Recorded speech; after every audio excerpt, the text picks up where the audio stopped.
Hello teachmeet, this is Danny Nicholson from the Whiteboard blog.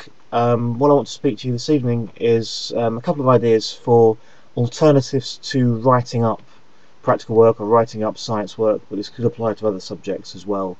Often you'll see this referred to as digital storytelling, and I've got a couple of different examples. One is called Extra Normal, one is called Go Animate, and one is called Toonlet. Toonlet, if you've not seen it before, it's a build your own comic website. The idea is that you can set up a comic from a number of panels. You can choose the character, you can choose the colour of the background, and you can add your own text accordingly. So for this one I'm going to choose a different character. When I click on the character, you then can choose the mood for that character if they have them.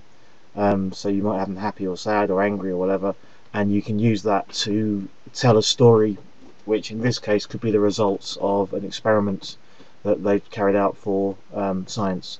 Once the site's been set up, you then generate your own cartoon which looks a little bit like this, and they could copy and paste that, they could save that, put it into the VLE or wherever, but you can share that with others then once it's in that format.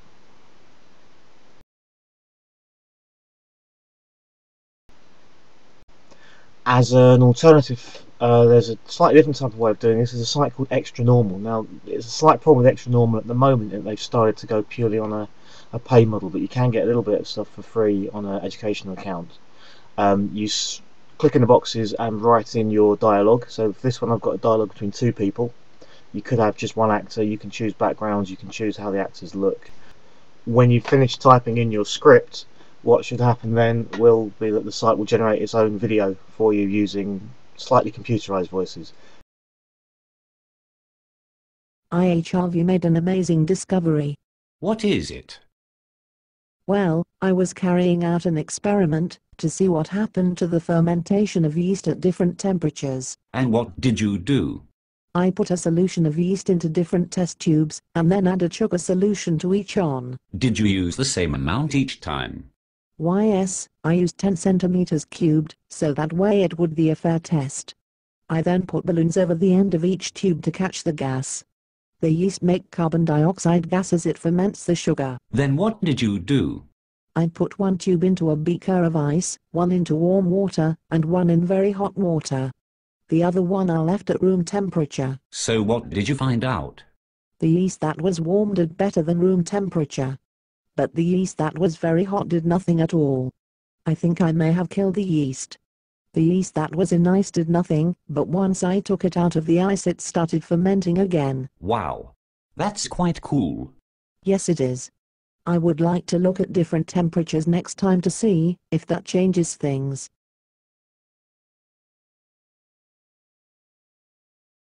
A slightly different website is something called Go Animate, which works in a kind of similar way to Extra Normal in that you can choose from characters, you can choose backgrounds, and then basically what you do then is you type in your script. So in this example I'm going to choose a wildlife example and click on next. That takes me down to a template between different animals I can get to speak.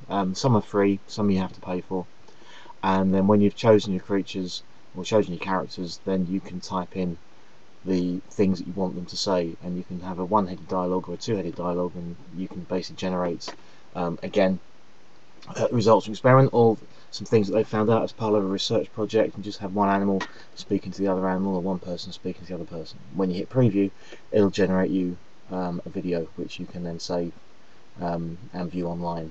So as an example, here's something I made earlier.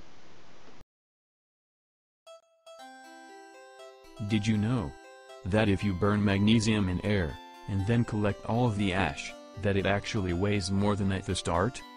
Really? I'd have thought it would have burnt up and got lighter. Well, you see, the magnesium reacts with the oxygen to produce magnesium oxide. I didn't know that. And the extra oxygen makes the compound of magnesium oxide weigh more than the magnesium element. Very clever.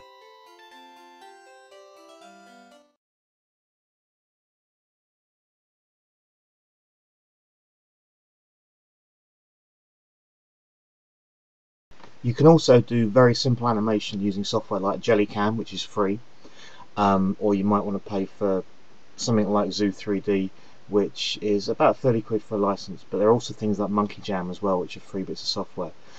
Use some plasticine, some webcams, and do very simple animations on topics. So you might want to look at maybe make an animation on the food chain, or make an animation about predators and prey, or the carbon cycle, or whatever.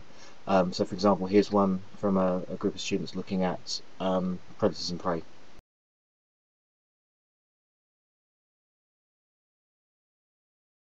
So just very quickly, there are a couple of ideas you could use as an alternative to just going away and writing stuff up that may be a little bit more interesting sometimes. I'll put links up on the blog, and I'll post this video online as well so people can watch it again. But thank you very much for listening. Enjoy the rest of your teach meets, and you can always contact me through the blog as well if you want to. Thanks very much.